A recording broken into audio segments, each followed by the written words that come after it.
Bonjour. On va essayer de continuer l'anatomie du membre inférieur. On a déjà vu les muscles de la région iliaque, les muscles de la région fessière, qui étaient en nombre de 10. Maintenant, comme je vous ai dit, on va voir les muscles de la cuisse. Les muscles de la cuisse aussi sont en nombre de 10. Donc, on va voir 10 muscles au niveau de la cuisse. Donc, voici la région de la cuisse. Donc, nous avons ici la région inguinale, ensuite la région du genou et la jambe. Là,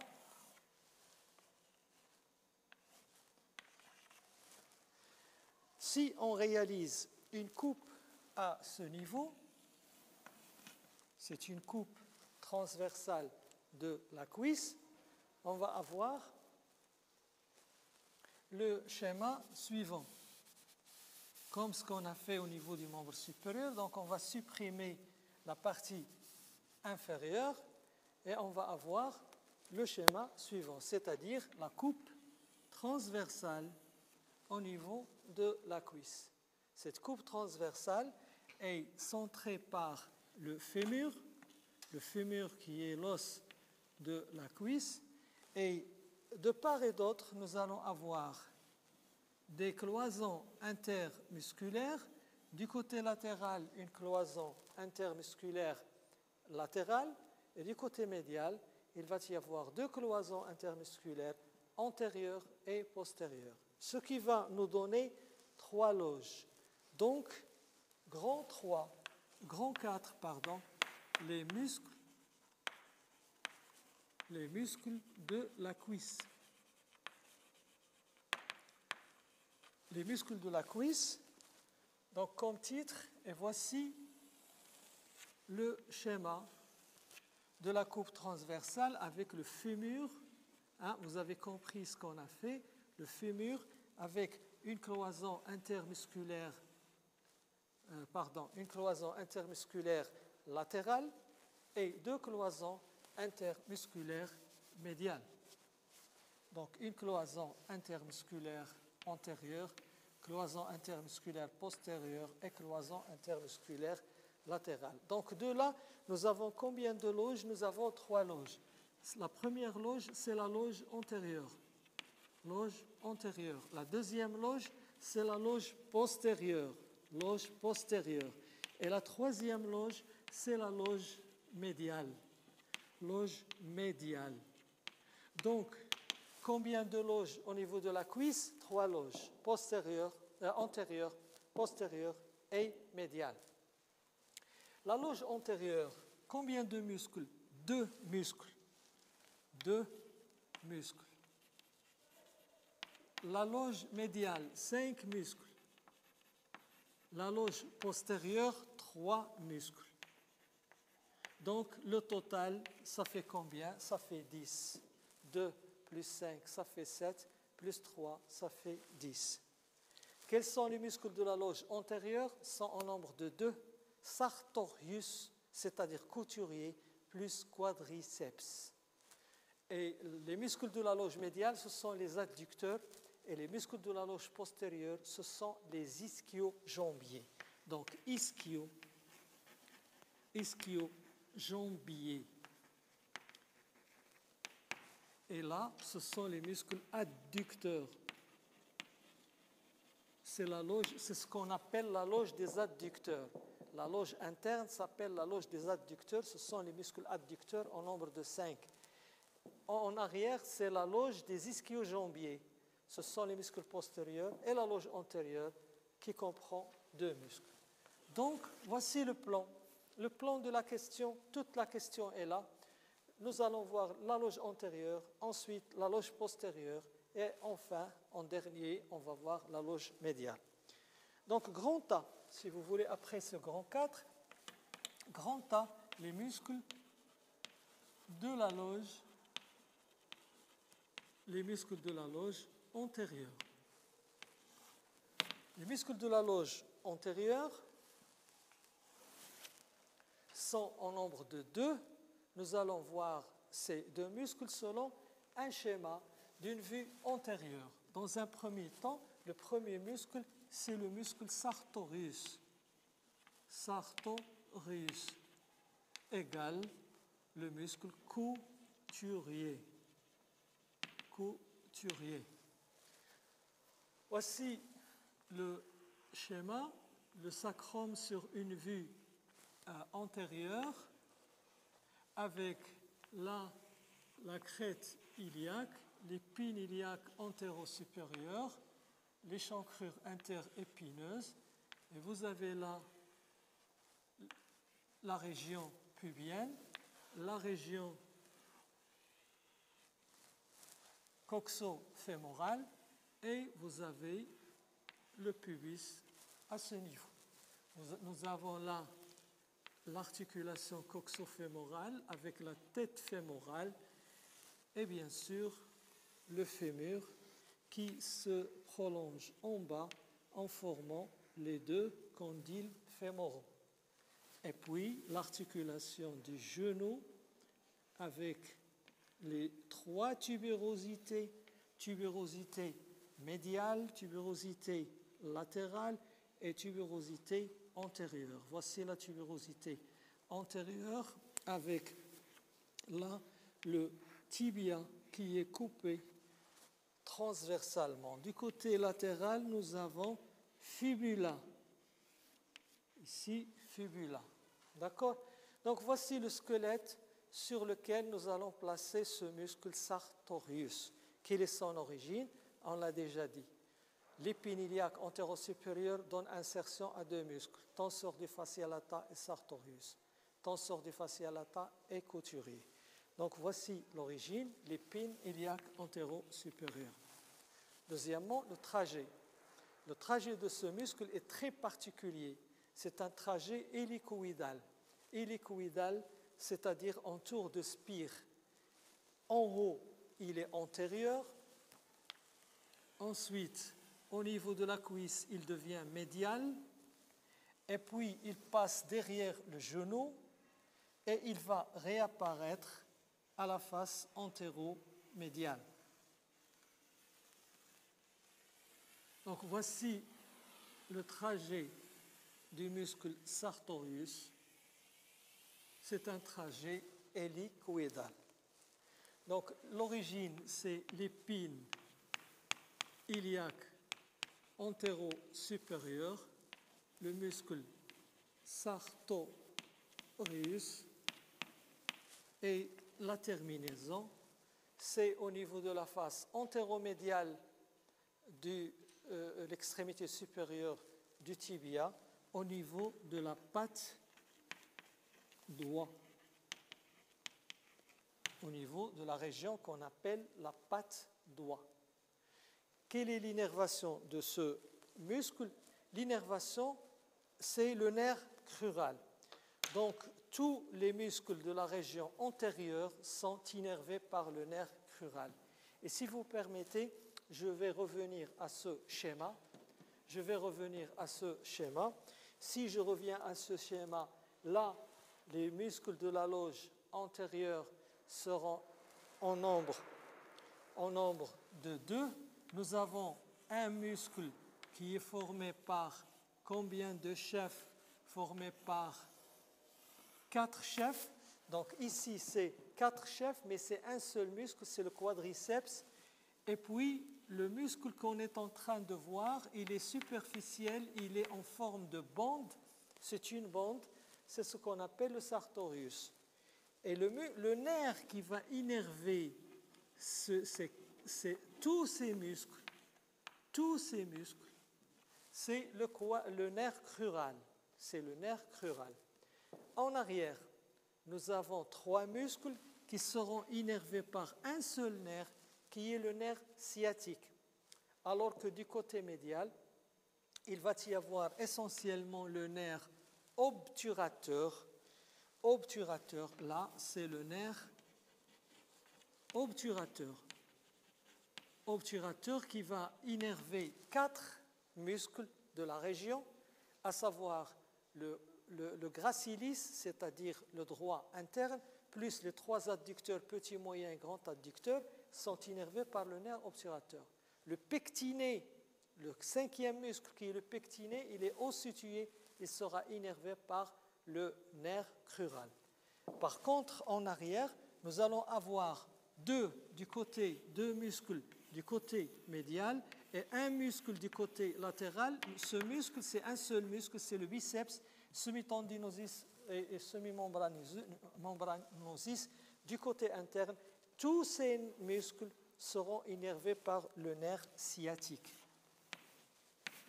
Nerf sciatique. Donc voilà, d'une manière résumée, vous avez toute l'innervation de la cuisse, en avant crural, en dedans obturateur et en arrière sciatique. Donc là, quel est le nerf? C'est le nerf sciatique. Le nerf sciatique, en avant, nous avons le nerf crural.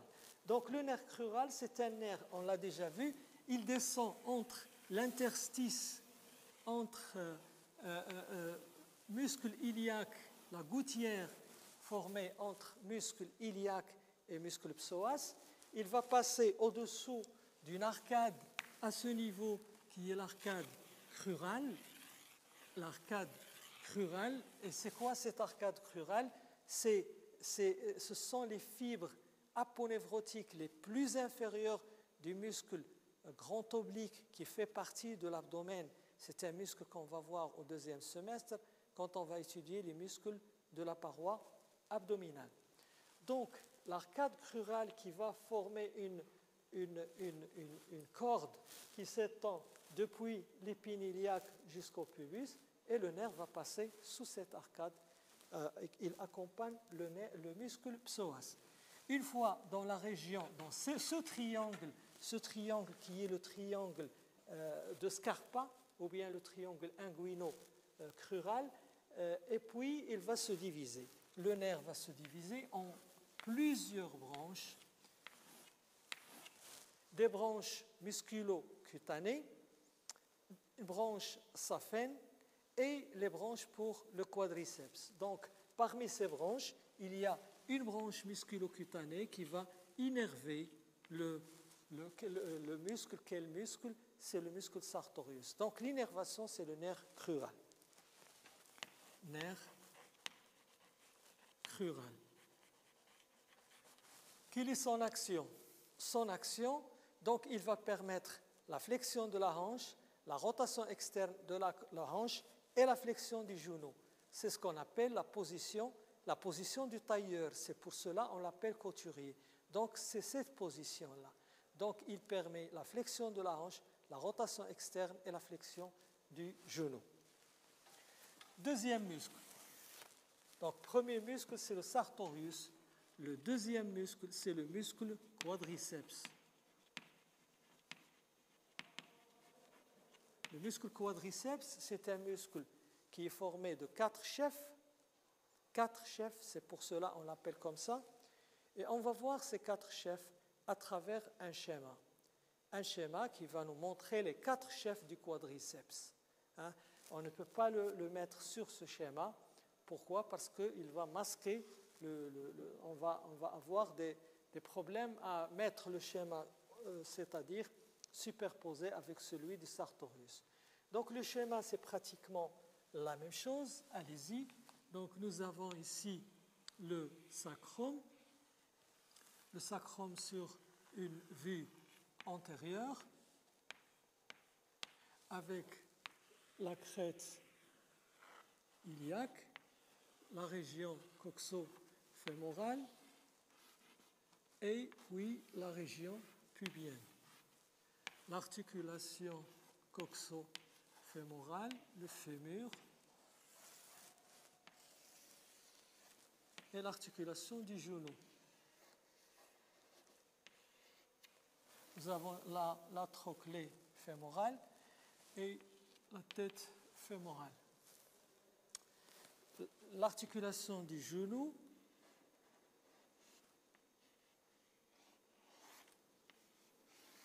tubérosité tibiale antérieure, et nous avons la fibula.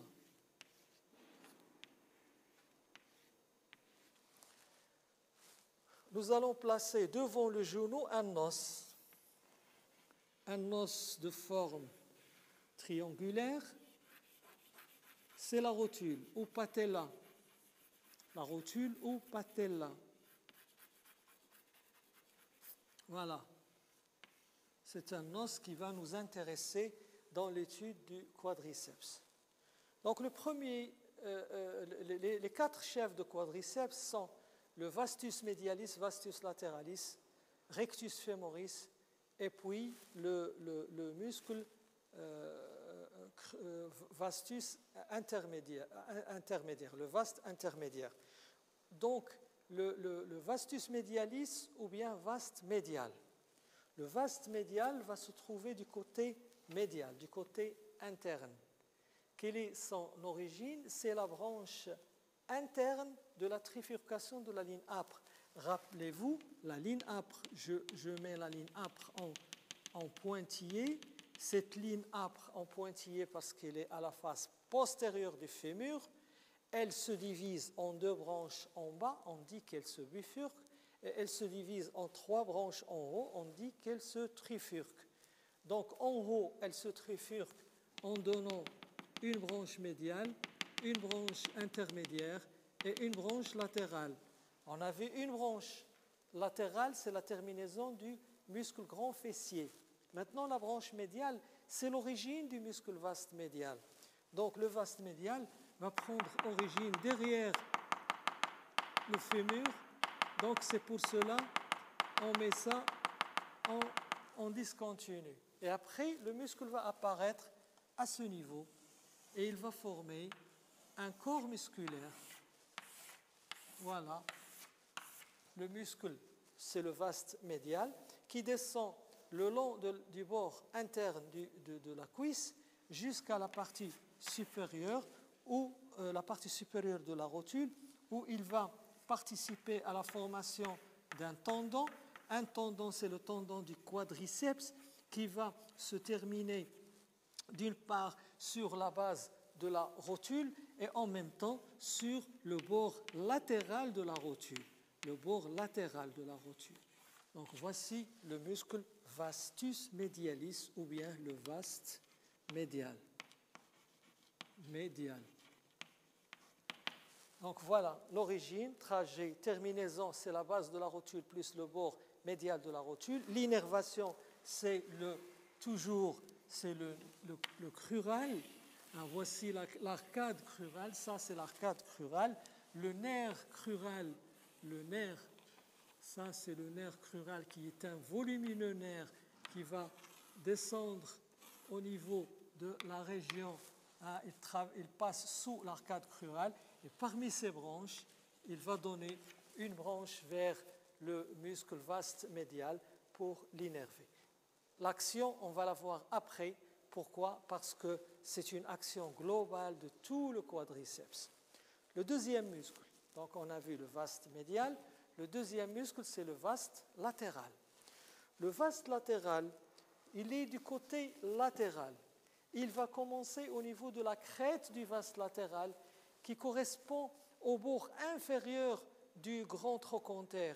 Je vous ai dit l'autre fois, le grand trochanter il a la forme de quadrilatère avec 4 bords.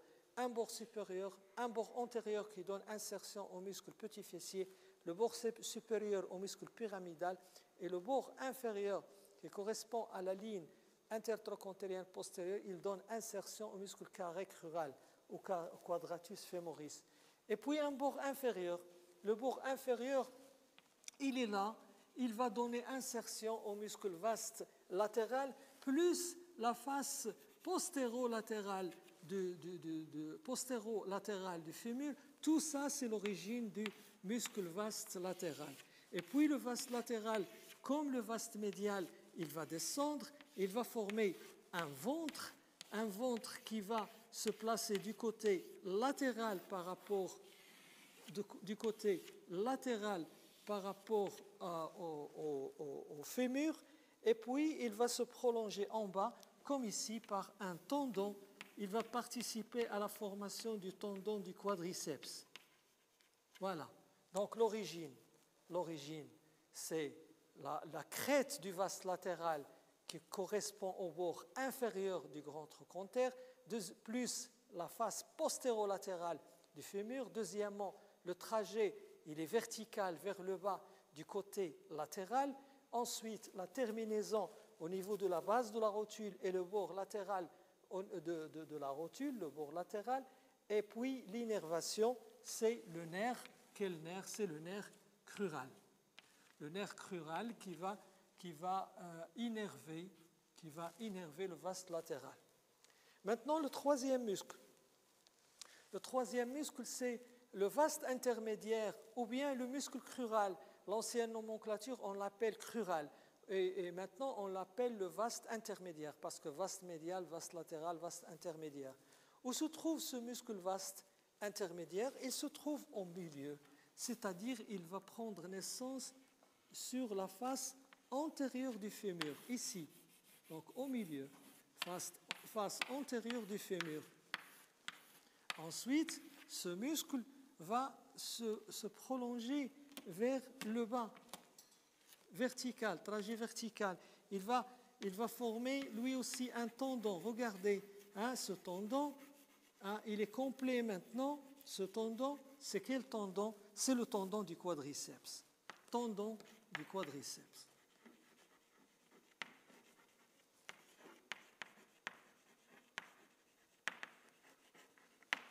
Tendon du quadriceps. Donc le muscle, c'est le vaste intermédiaire crural. Il s'appelle le muscle crural. Muscle crural égale vaste intermédiaire. Voilà. L'origine, c'est la face antérieure de la diaphyse fémorale au niveau de ses 2/3 moyens. Et puis, le trajet vertical vers le bas se prolonge par un tendon participant à la formation du tendon du quadriceps. La terminaison, c'est la base de la rotule, il est au milieu, et il n'est pas latéral, il est au milieu, c'est la base de la rotule. L'innervation, c'est le nerf, toujours, c'est le nerf crural. Et bien sûr, on va voir après l'action. Qu'est-ce qu'il nous reste? Il nous reste le 4e chef du quadriceps, qui est le muscle rectus femoris, c'est-à-dire le droit fémoral.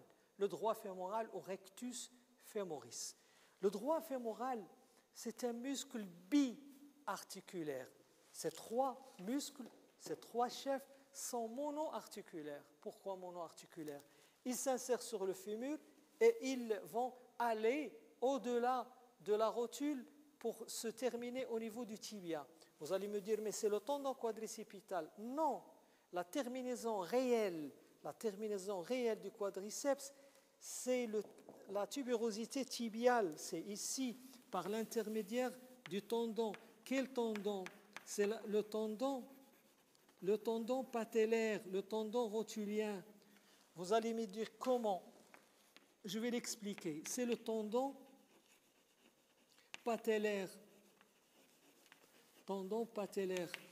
Parce que au cours de la vie embryologique, quand les muscles et les os se forment en premier, avant les muscles.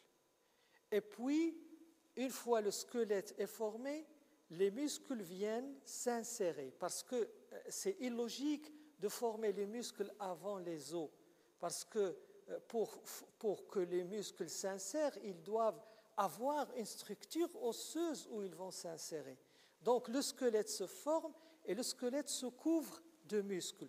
Donc ces muscles, le quadriceps, quand il était formé en premier, il n'y avait que le squelette de la jambe et le squelette du fémur et la jambe. C'est tout. Il n'y avait pas de rotule. Ce qui fait, le muscle avait un seul tendon qui s'insère sur la TTA, la tubérosité tibiale. Et après, à un moment, c'est-à-dire vers la 6e, la 8e semaine, on assiste à la formation d'un petit noyau, un noyau d'ossification qui va se placer à l'intérieur du tendon, à l'intérieur de ce tendon. Ce qui fait, c'est un os sésamoïde, c'est pour cela qu'on l'appelle sésamoïde. Un os sésamoïde, c'est un os qui se développe à l'intérieur d'un tendon. Donc la patella est un os sésamoïde.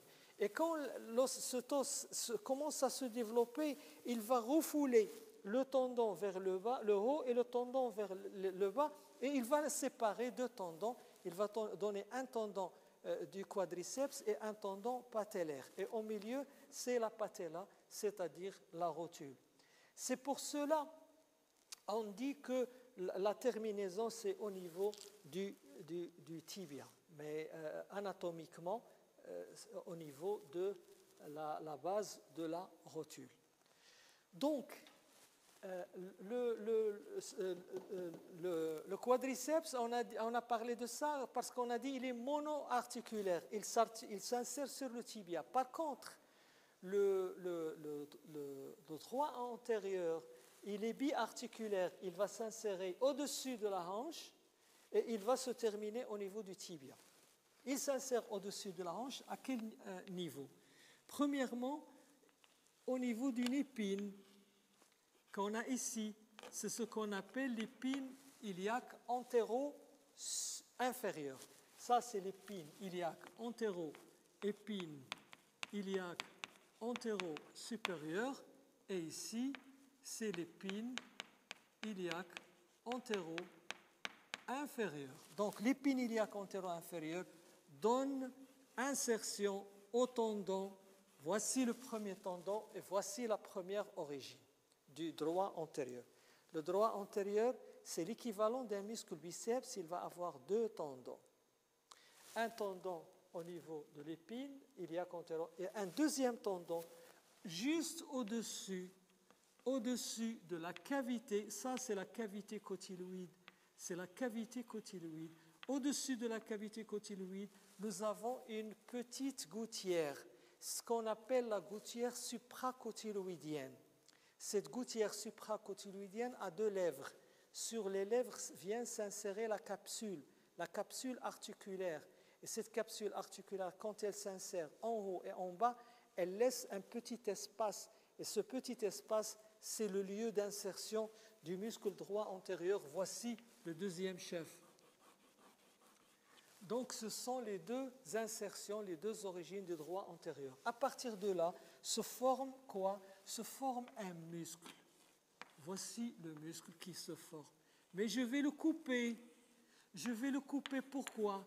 Parce que si je le mets, il va couvrir l'ensemble. Moi, je ne veux pas couvrir. Je vais couper à ce niveau. Voici le droit antérieur avec ses deux origines, avec ses deux têtes, avec ses deux tendons. Et là, c'est un muscle coupé. Et ce muscle coupé, je vais le rattraper en bas. En bas, je vais avoir une terminaison.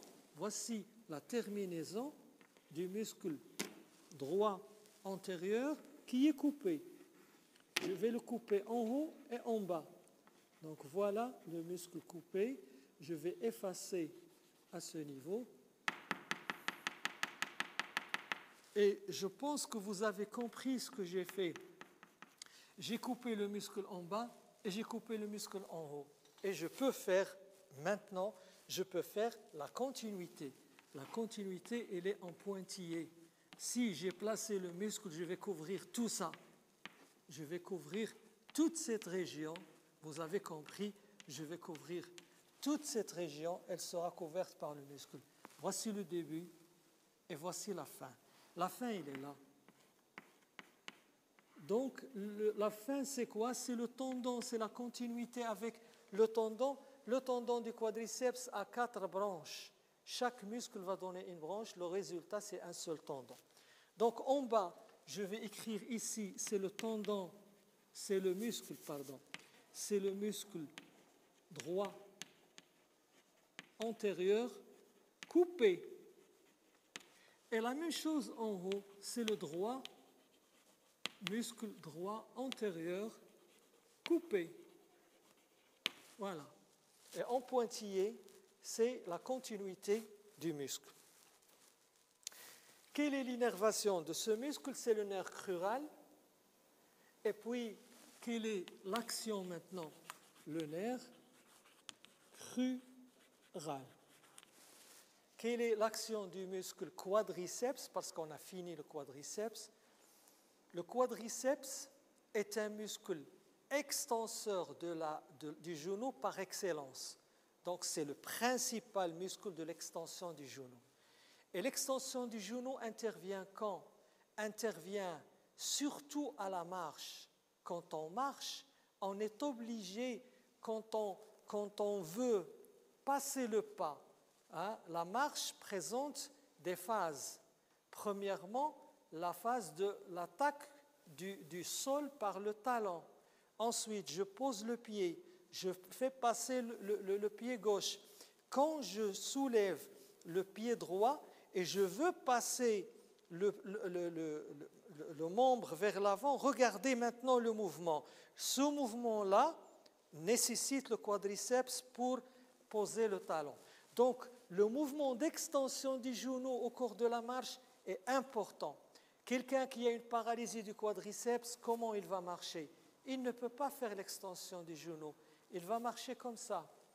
Il est obligé de pousser le genou vers l'arrière, c'est-à-dire la main va jouer le rôle du quadriceps.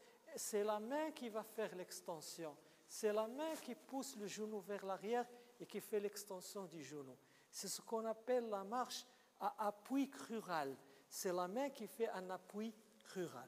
Donc vous voyez que c'est important parce que vous pouvez recevoir des malades qui ont des paralysies du quadriceps. Il suffit de voir la marche, il suffit de voir comment il pose la main devant le genou pour le verrouiller et vous allez comprendre qu'il y a une paralysie, soit du nerf crural, soit que l'appareil extenseur du genou n'est pas fonctionnel. Donc voici, on a fini avec la première loge. La première loge, c'était la loge antérieure. Maintenant, grand B. C'est la loge postérieure. La loge postérieure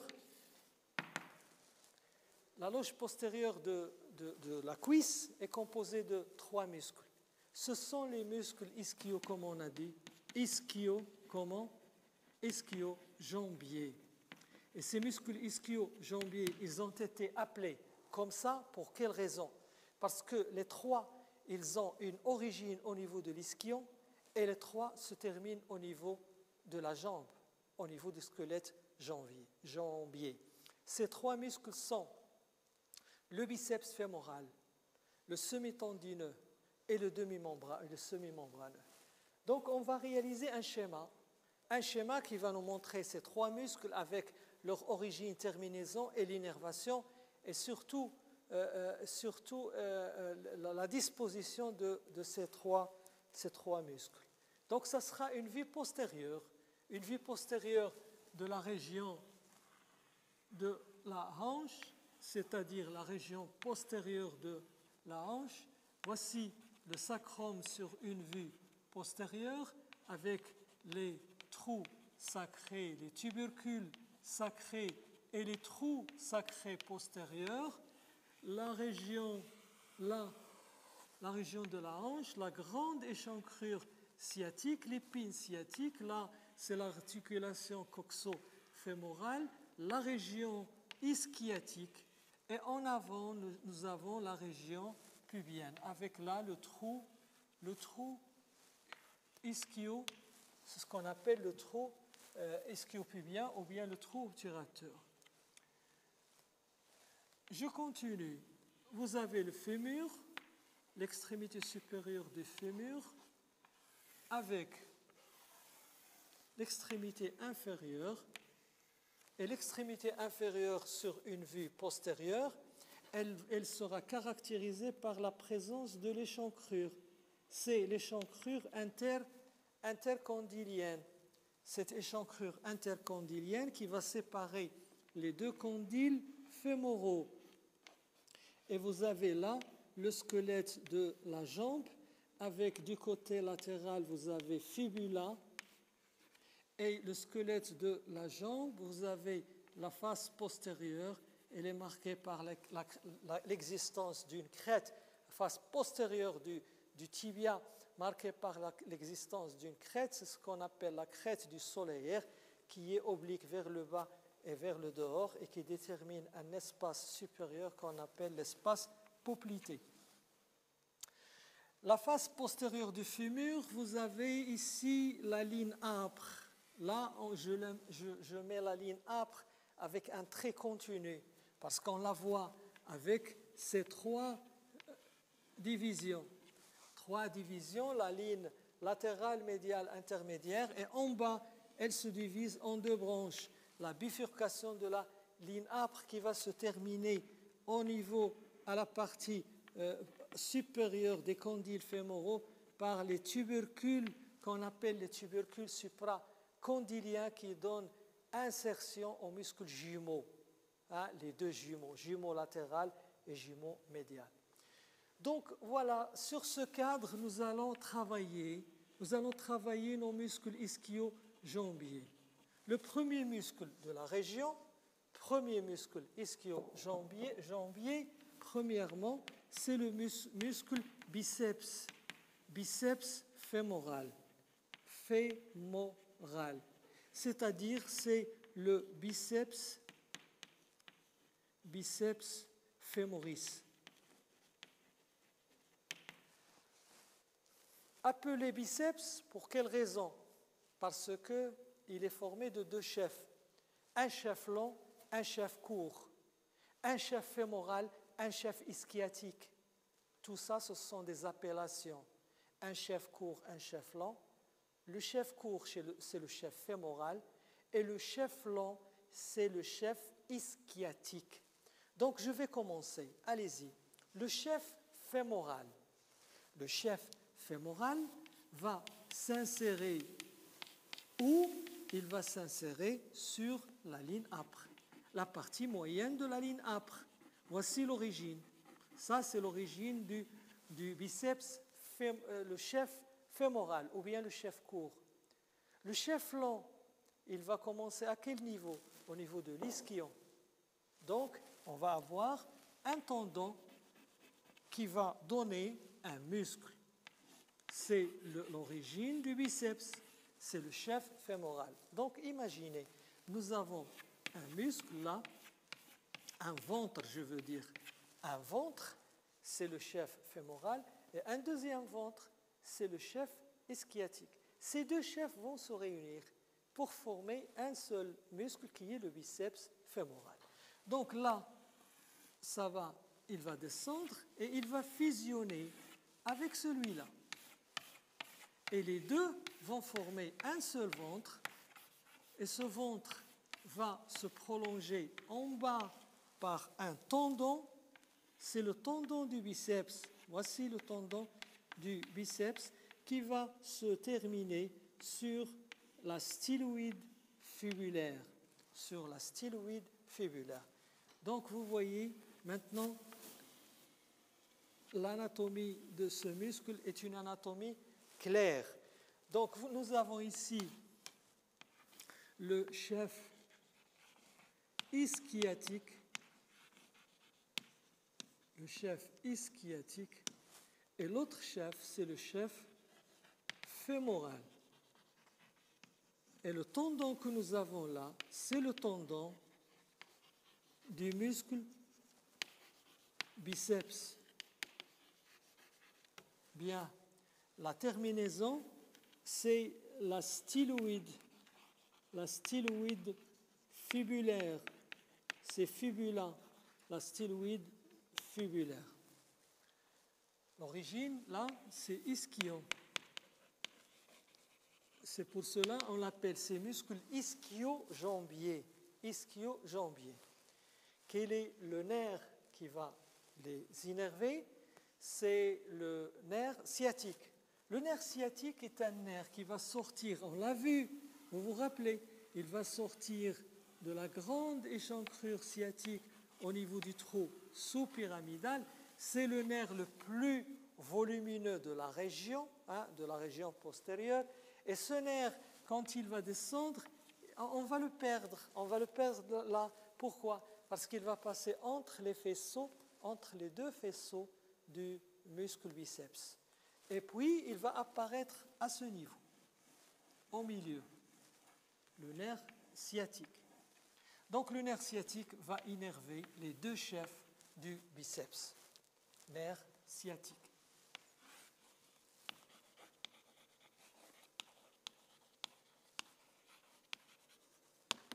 D'accord.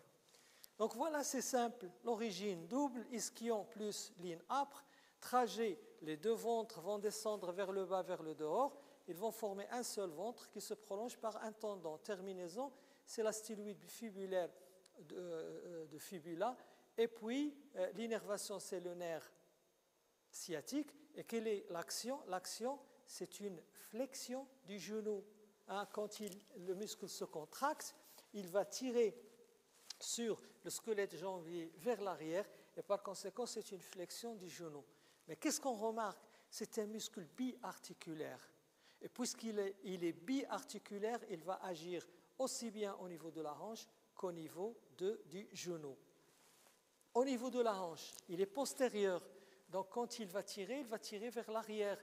Donc il participe à l'extension de la hanche. Je reviens au muscle, s'il vous plaît, je reviens ici au muscle droit antérieur.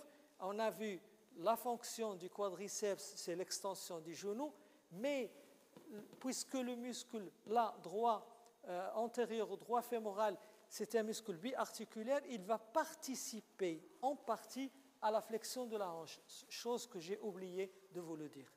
Donc je reviens ici au muscle biceps, il a deux fonctions. La première, c'est la flexion du genou, et la deuxième, c'est l'extension de la hanche. Bien, on a terminé le muscle biceps. Nous allons voir maintenant le deuxième muscle. Le deuxième muscle, c'est le muscle semi-tendineux. Semi-tendineux ou bien semi-tendinosis. Tendinosis.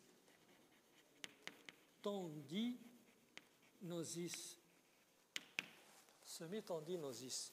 C'est un muscle ischio-jambier. Il va prendre naissance au niveau de l'ischion et puis il va se prolonger vers le bas, du côté médial.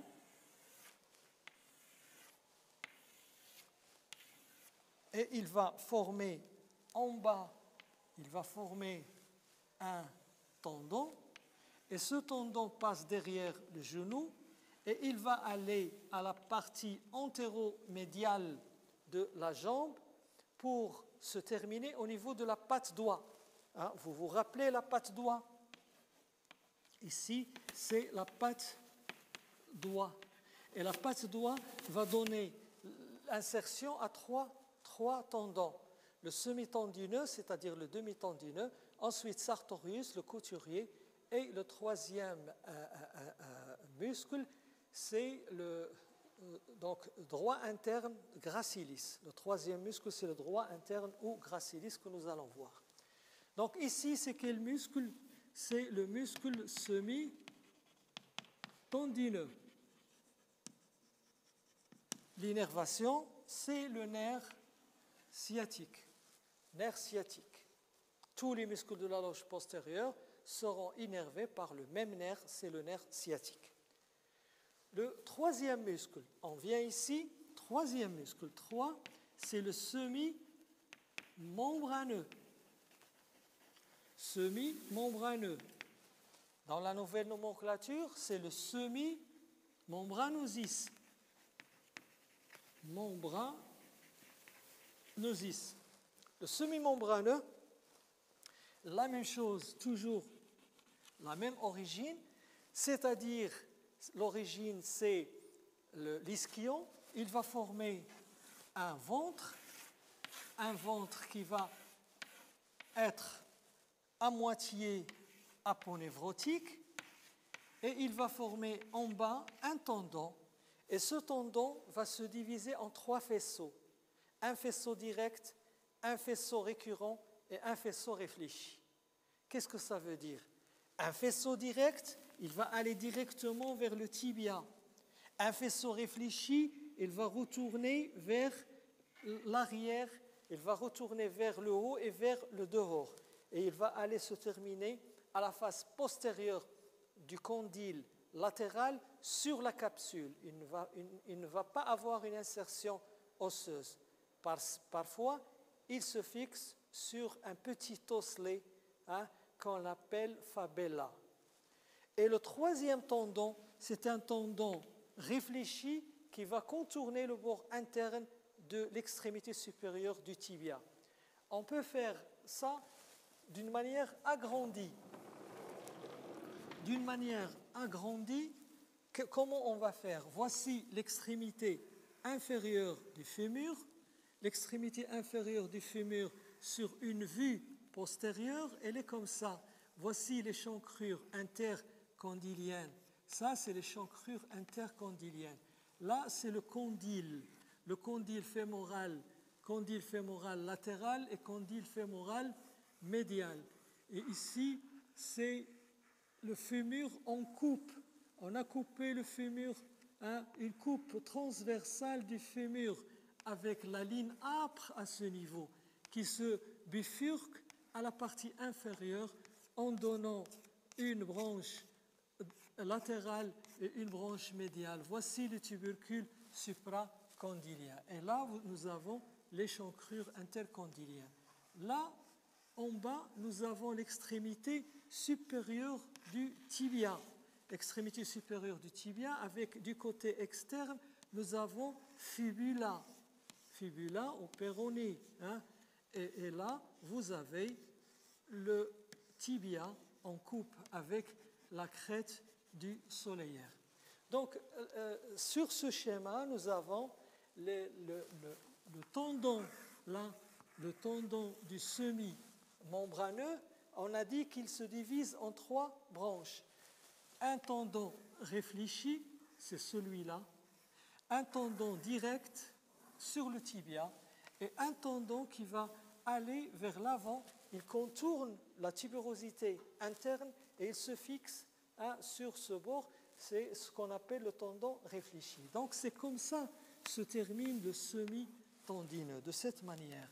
Donc là, c'est le semi-tendineux. Le semi-tendineux. Là, c'est le tendon réfléchi. Le tendon récurrent. Le tendon récurrent. Le tendon direct.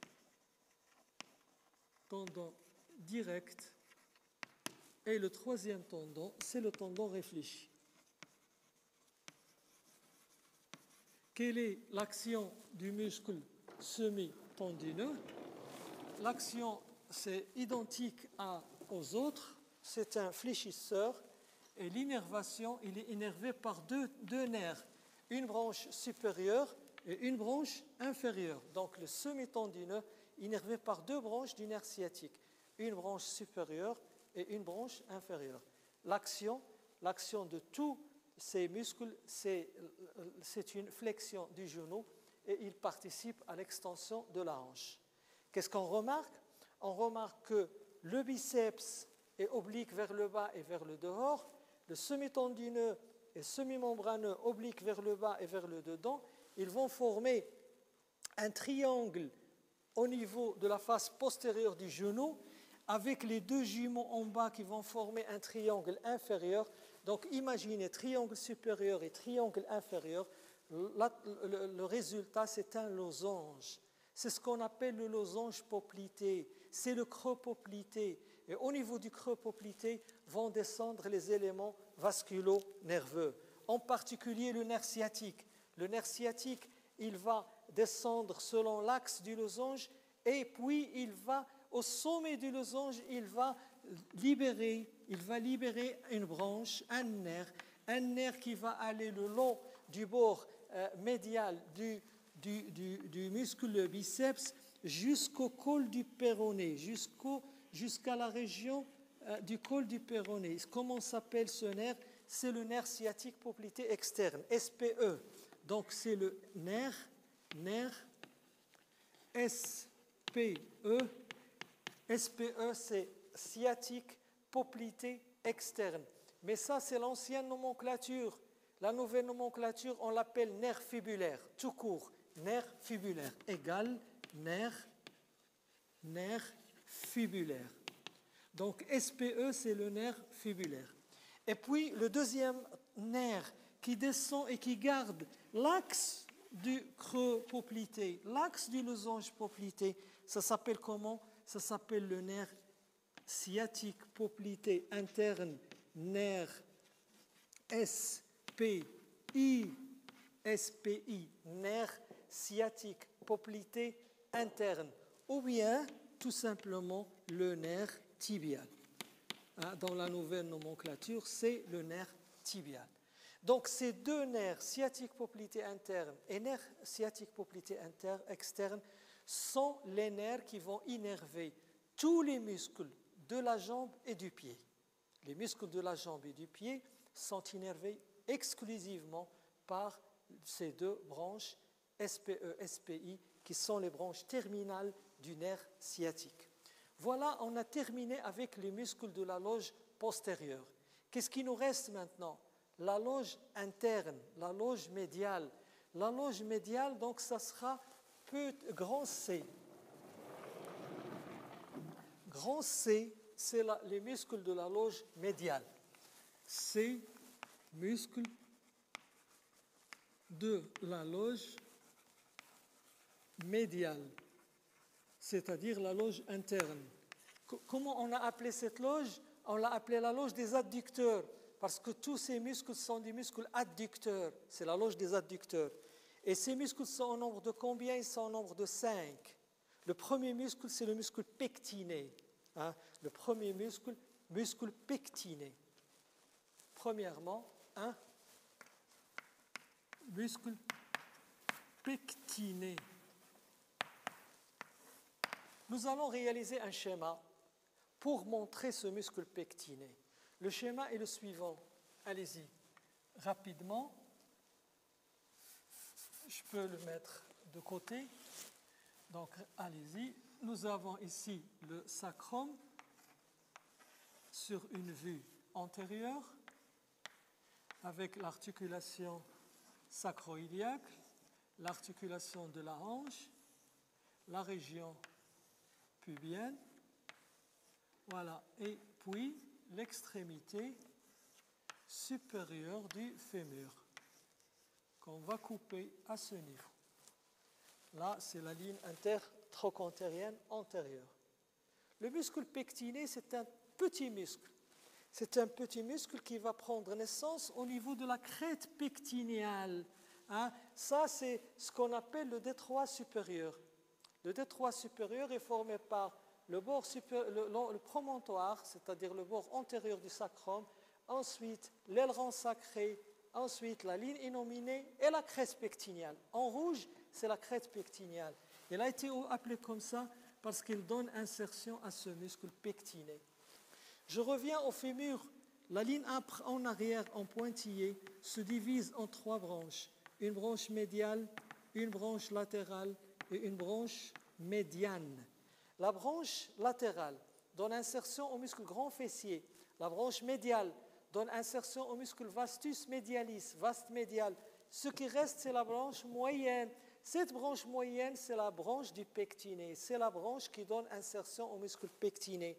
Donc, voilà, on a compris l'origine et on a compris la terminaison.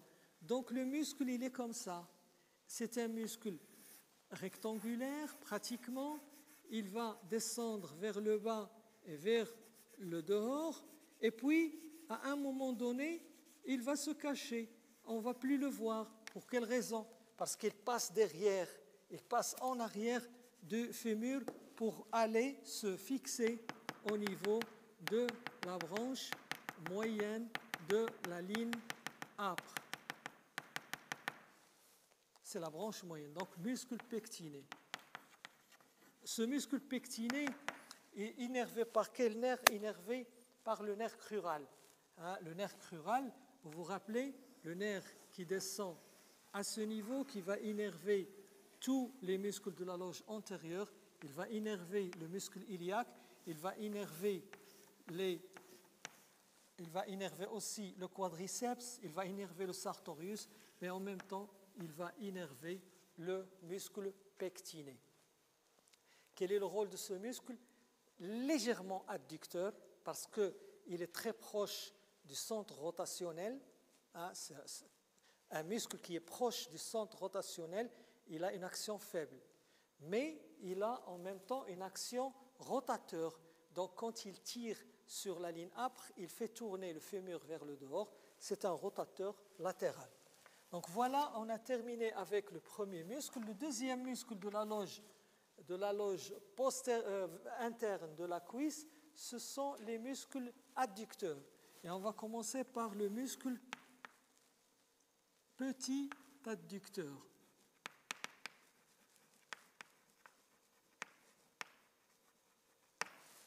Et on va voir immédiatement le muscle moyen adducteur, puis le grand adducteur. Si on les classe et on les place, nous avons le moyen adducteur, c'est le muscle le plus antérieur, le moyen adducteur. Au milieu, c'est le petit adducteur et en arrière, le grand adducteur. Donc nous allons réaliser pratiquement le même schéma, mais on va descendre un petit peu en bas jusqu'au fémur pour voir la terminaison de ces muscles, toujours le sacrum sur une vue antérieure, avec là, nous avons l'articulation coxo-fémorale, et puis l'extrémité supérieure du fémur, et le fémur. Fémur qui va avoir en bas les condyles fémoraux. Bien, le petit adducteur.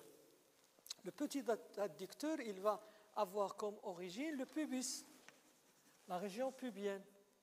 Ensuite, il va se diriger vers le bas et vers le dehors, de cette manière, de telle sorte qu'il va se fixer, il va se terminer au niveau de la ligne âpre. Donc tous les muscles adducteurs vont se terminer sur la ligne âpre. Donc je vais mettre ici en discontinu. Pourquoi? Parce qu'ils vont se diriger vers la ligne âpre. Donc ici c'est le petit adducteur. Petit adducteur. Petit adducteur. Et dans la nouvelle nomenclature, on l'appelle le court adducteur. Court égale court adducteur. Court adducteur. Il est innervé par quel nerf? Innervé par un nerf qui va sortir d'ici, c'est-à-dire il va sortir du trou obturateur. Et il va descendre pour se diviser en deux branches. Une branche sensitive et une branche motrice. La branche sensitive va innerver la peau de la face interne de la cuisse et la branche motrice va innerver les 3 muscles ou les 4 muscles de la loge médiale. Donc c'est le nerf adducteur, le nerf obturateur. Le nerf obturateur. Nerf obturateur. Donc le nerf obturateur va innerver le petit adducteur. Quelle est son action? Ça se conçoit, quand il va se contracter, il va ramener la cuisse vers le dedans. Donc c'est un muscle adducteur, mais en même temps un muscle rotateur externe. Le troisième muscle, 3, c'est le muscle moyen. Moyen adducteur. Le muscle moyen adducteur. Le muscle moyen adducteur est un muscle qui est plus large que le premier. Il s'appelle aussi long adducteur. Long adducteur. il prend naissance au niveau du pubis, la même chose, et la branche ischio-pubienne, et puis il va couvrir en partie, il va couvrir le muscle petit adducteur. Donc je l'ai mis en mauve, comme ça vous allez mieux distinguer par rapport à l'autre. La même chose, il va se terminer sur la ligne âpre, chose qu'on ne voit pas parce qu'elle est en arrière. C'est le muscle moyen adducteur.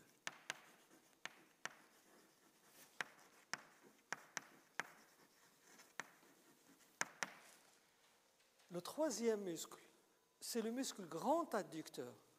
Grand adducteur nécessite un schéma à part. Un schéma à part, de la même façon,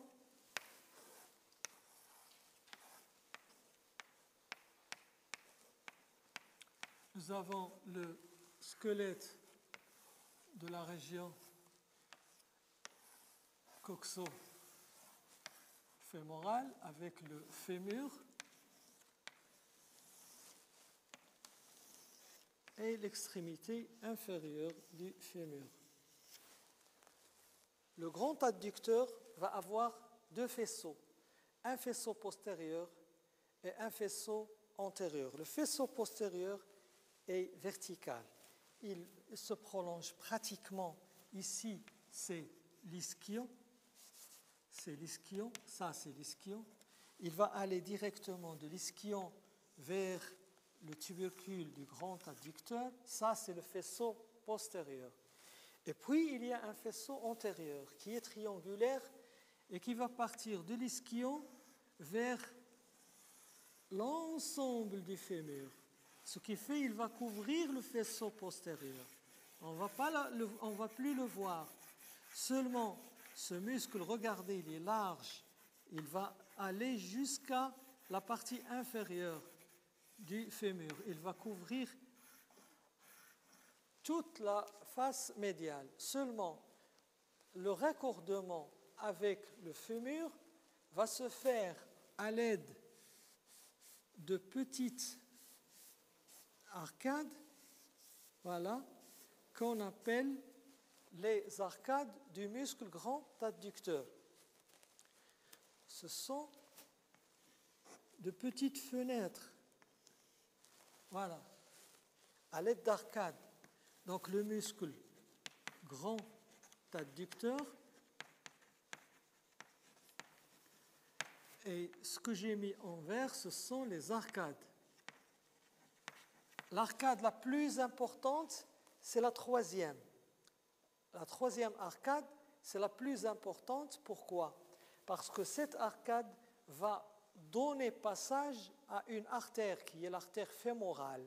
L'artère fémorale superficielle qu'on va voir la prochaine fois quand on va traiter la vascularisation du membre inférieur. Je vais vous parler de cette arcade.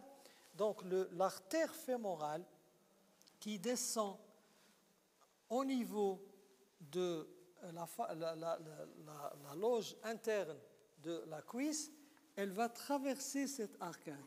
Donc cette artère, c'est l'artère fémorale. Voici l'artère fémorale, elle est là. Et cette artère fémorale, qu'est-ce qu'elle fait? Elle va traverser cette arcade pour aller en arrière. Et quand elle va en arrière, elle va devenir artère poplitée. Donc cette arcade, c'est la limite entre l'artère fémorale et l'artère poplitée. C'est cette arcade. Ici, c'est l'artère fémorale. Artère fémorale superficielle. Et en bas, c'est l'artère poplitée. C'est l'artère poplitée. Et la limite, c'est cette arcade du muscle grand adducteur. Voilà pour l'innervation. L'innervation, elle va, bien sûr, le muscle va bénéficier d'une branche qui provient du nerf obturateur, mais le faisceau postérieur est innervé par le nerf sciatique. Faisceau postérieur, nerf sciatique, et faisceau antérieur par le nerf obturateur. Quel est le rôle du grand adducteur? Adduction et rotation externe comme les autres. Il nous reste un cinquième muscle. Donc, quatrièmement, c'était le grand adducteur. Le cinquième muscle, c'est le muscle droit interne. Il s'appelle droit interne, c'est gracilis. Gracilis, le muscle gracilis.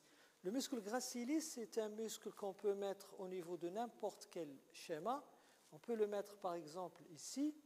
Je vais ajouter le squelette du tibia sur cette vue antérieure avec fibula du côté externe. Le muscle gracilis, il est appelé gracilis parce qu'il est grêle. Grêle, il prend naissance au niveau du pubis et il descend selon une ligne longitudinale et il va se prolonger en bas par un tendon. Ce tendon vient se terminer au niveau de la patte doigt.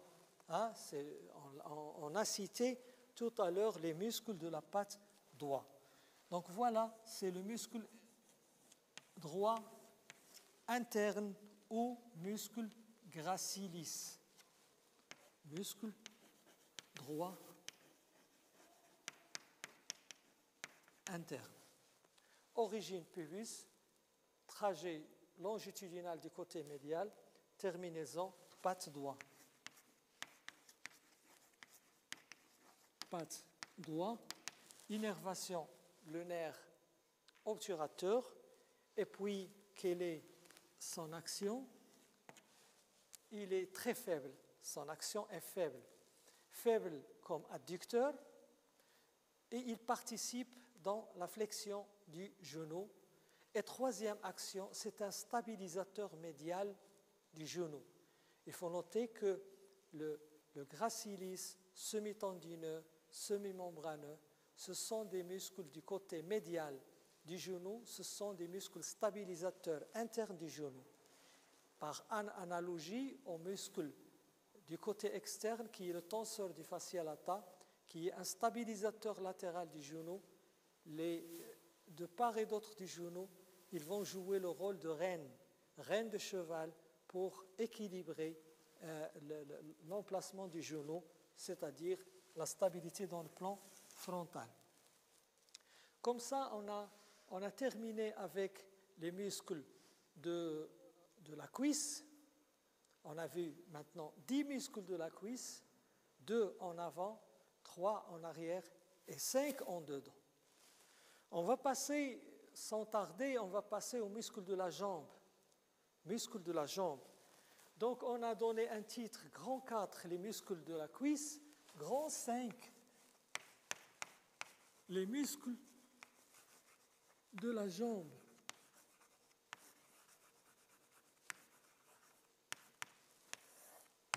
Et les muscles de la jambe sont au nombre de 10. Si on supprime un muscle qui est inconstant, sinon 2 muscles qui sont inconstants. Les 2 muscles inconstants sont le plantaire grêle, c'est un muscle inconstant, et le troisième fibulaire, c'est un muscle inconstant. Mais 10 muscles sont constants, ce sont ces 10 muscles que nous allons voir. Donc vous avez remarqué la région fessière, 10 muscles, la cuisse, 10 muscles, la jambe, 10 muscles. Donc on part 10 à chaque fois. Donc les muscles de la jambe sont au nombre de 10 avec 2 muscles inconstants et qui sont répartis comment? Ils sont répartis sous la forme c'est-à-dire selon des loges. Comment on va comprendre ces loges? C'est par une coupe.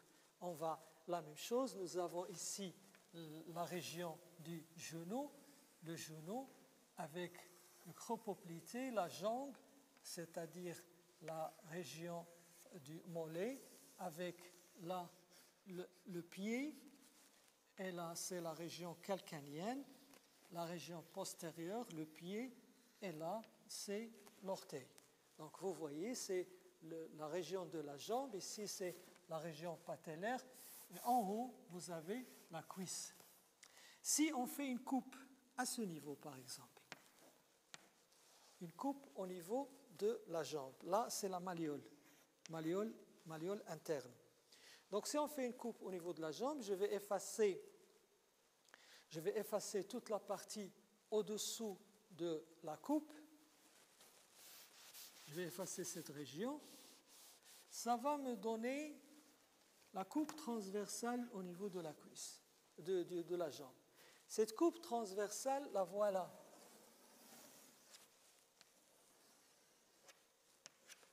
Donc nous avons le côté médial et le côté latéral, la région antérieure et la région postérieure. Du côté médial, nous avons un volumineux os. C'est le tibia. Ça, c'est le tibia. Et le tibia, qu'est-ce que vous remarquez? Il est directement là, recouvert par la peau. Du côté médial, il est couvert par la peau. Du côté latéral, nous avons un petit os qui est fibula. Et entre les deux, nous avons la membrane interosseuse. Du fibula part une membrane, une cloison vers l'avant et une cloison vers l'arrière. Et c'est comme ça se cloisonne la jambe.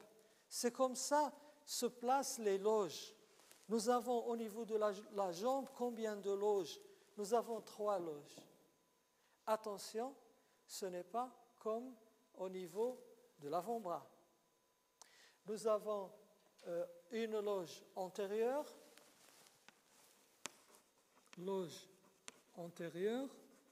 voici la première loge. Une deuxième loge, c'est la loge postérieure, voilà. Et la troisième loge, c'est la loge latérale. Loge latérale.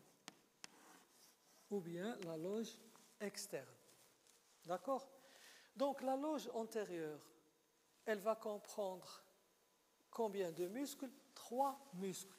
3 muscles. La loge antérieure, 3 muscles.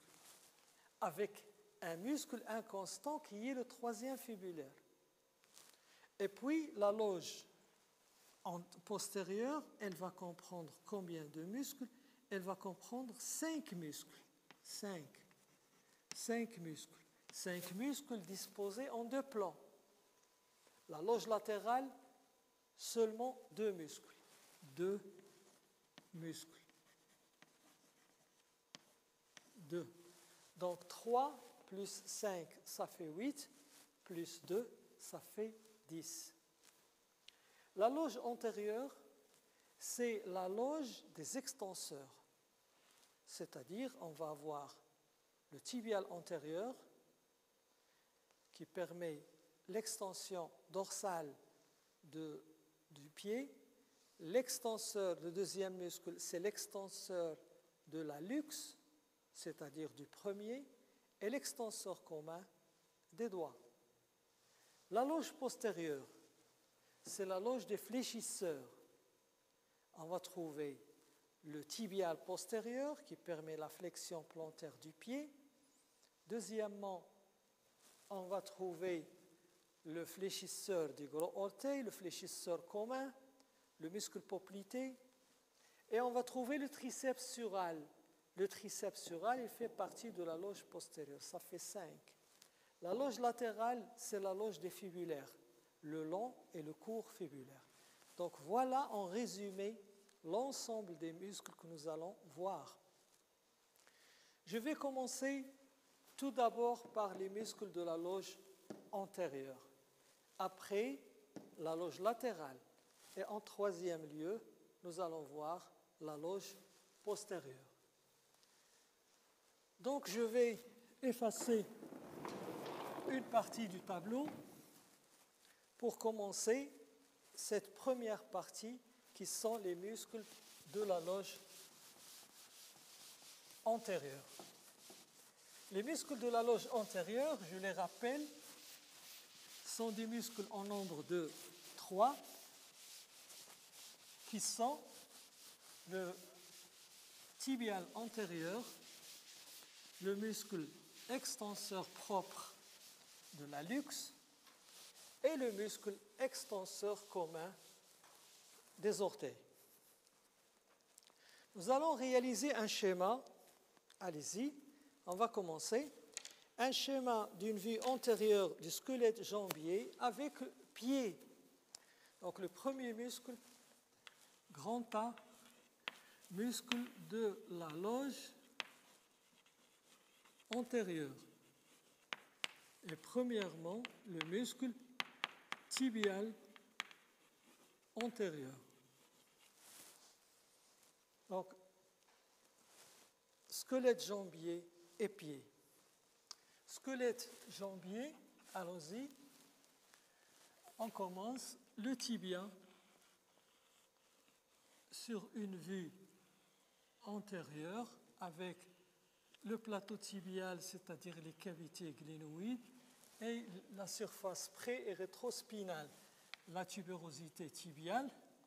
Ensuite, la face antéro-médiale du tibia qui se prolonge en bas par la malléole interne et puis la formation du pilon, le pilon tibial. Du côté latéral, nous avons fibula qui est un os très grêle qui va faire une attelle du côté latéral et qui va suivre le squelette jambier jusqu'à la cheville. Et là, vous avez la crête tibiale antérieure qui sépare la face antéro-médiale de la face antéro-latérale. En bas, nous avons le squelette du pied. Le squelette du pied que vous avez vu en ostéologie, le pied comprend 26 os qui sont disposés en trois groupes. Le tarse, métatarse, phalange. Le tarse est divisé en deux parties, un tarse postérieur et un tarse antérieur. Le tarse postérieur est formé de deux os qui sont superposés l'un sur l'autre. Et le tarse antérieur est formé de 5 os qui sont juxtaposés l'un à côté de l'autre. C'est pour cette raison le pied est étroit en arrière et large en avant. Le tarse postérieur, formé de deux os superposés qui sont le talus calcaneus. Le talus, c'est c'est l'astragale qui est en haut et le calcaneus qui est en bas. Donc nous avons ici le talus. Voici le talus. Le talus est formé de trois parties. Le corps, le col et la tête. Le corps, il a la forme de poulie. C'est ce qu'on appelle la poulie italienne ou bien la poulie astragalienne. À sa face supérieure, regardez, elle présente une gorge et deux joues. Et puis, après le corps, il y a le col et la tête. Et voici la tête du talus. La tête du talus, c'est-à-dire la tête de l'astragale. La tête de l'astragale est ronde, elle ressemble à la tête fémorale. Et puis sous le talus, nous avons le calcaneus, c'est le calcaneum. Le calcaneum. Devant le talus, nous avons le scaphoïde tarsien, le scaphoïde. Et devant le calcaneus, nous avons le cuboïde, le cuboïde. Devant le scaphoïde, nous avons trois petits osselets, ce sont les cunéiformes. Les trois cunéiformes. C'est pour cela la face antérieure du scaphoïde est divisée en trois facettes, médiale, médiane et latérale. Chaque facette va s'articuler avec un os cunéiforme, qui sont au nombre de trois. Et puis, devant les cunéiformes, nous avons les métatarsiens. Le premier métatarsien est volumineux, le deuxième métatarsien est en retrait par rapport au premier. Et puis le troisième métatarsien, le quatrième métatarsien, et puis le cinquième qui va avoir une forme très particulière parce qu'il va se prolonger en latéral par ce qu'on appelle un processus styloïde. Et puis vous avez les phalanges. La première et la deuxième phalange. La première, deuxième phalange et troisième phalange pour les autres. Donc pour les autres, nous allons avoir 3 phalanges. Et ainsi, on a le squelette du pied. Le squelette du pied. L'architecture de ces orteils donne la forme ou architecture du pied. On peut avoir 3 types de pieds. Soit un gros orteil qui est long et les autres ils vont suivre en cascade, c'est le pied égyptien. Soit que le premier, deuxième, troisième sont égaux, c'est le pied carré. Soit l'inverse, le deuxième orteil est plus long que le premier, c'est le pied grec. Donc vous voyez la différence d'architecture au niveau du pied. On revient au premier muscle qui est le muscle tibial antérieur. Le muscle tibial antérieur, c'est un muscle qui va prendre origine au niveau de la jambe, au niveau de la face antéro-latérale du tibia, plus la membrane interosseuse. Et ce muscle va avoir un ventre qui est assez volumineux, plaqué directement sur la face latérale du tibia. Il va descendre par un tendon, donc il va se prolonger, je le mets en vert, par un tendon. Et ce tendon va glisser devant la cheville. Il va aller devant la cheville et glisse devant l'articulation de la cheville. Mais ce tendon, il est maintenu. Rappelez-vous du canal carpien.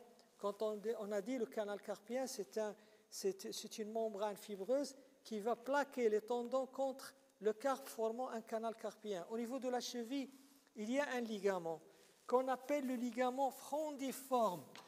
Regardez ce ligament, il est comme ça, ce ligament. C'est le ligament frondiforme. C'est un ligament qui va prendre naissance au niveau près de l'articulation tibio-fibulaire inférieure et il va s'étendre en éventail du côté médial et il va plaquer les tendons qui vont passer contre la cheville, comme ça ils ne vont pas se décoller. Ils ne vont pas se décoller. Et ce tendon va se diriger vers le pied et il va se terminer où? Il va se terminer sur le premier cunéiforme, et le premier métatarsien. Donc voici la terminaison du muscle tibial antérieur. Donc muscle tibial antérieur, il s'appelle aussi muscle jambier antérieur. L'ancienne nomenclature jambier antérieur et actuellement on l'appelle muscle tibial antérieur. Donc le muscle tibial antérieur prend origine au niveau de la face latérale de la jambe. Ensuite, il passe sous le rétinaculum, c'est-à-dire le ligament frondiforme, et se termine au niveau du premier cunéiforme, plus le premier métacarpien.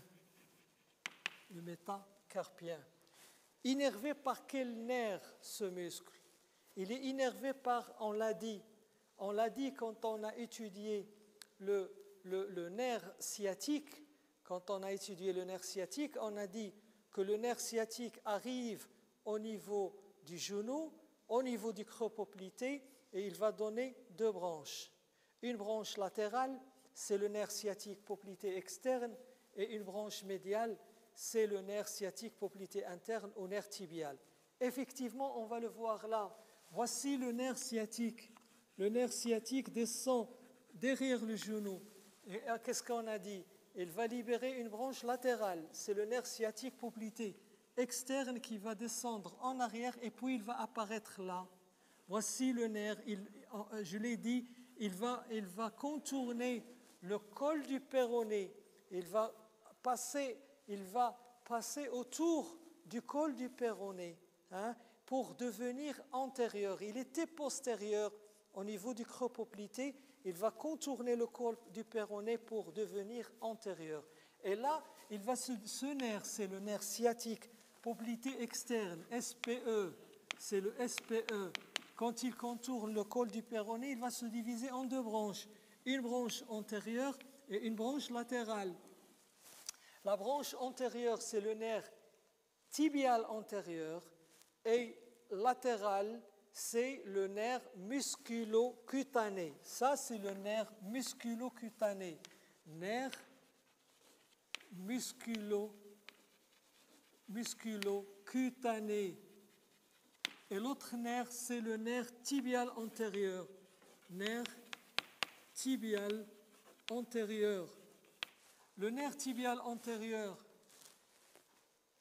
dans la nouvelle nomenclature, il s'appelle le nerf fibulaire profond, parce que SPE, c'est le nerf fibulaire profond, et celui-là, c'est le nerf fibulaire superficiel. Qu'est-ce qu'il va innerver? Le nerf musculocutané, il va innerver les muscles de la loge latérale. Rappelez-vous du schéma de la coupe. Les muscles de la loge latérale sont deux, ce sont les fibulaires, le long et le court fibulaire. Donc le long et le court fibulaire sont innervés par le musculocutané, alors que le nerf tibial antérieur va innerver tous les muscles de la loge antérieure, qui sont trois, que nous sommes en train d'étudier. Le premier, c'est le tibial antérieur, donc il sera innervé par le nerf tibial antérieur. Quelle est son action?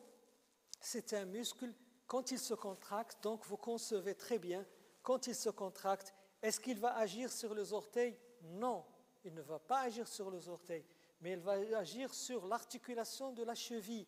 Donc il permet la dorsiflexion du pied, il permet de soulever le pied. Donc la paralysie de ce muscle, qu'est-ce qu'il va entraîner?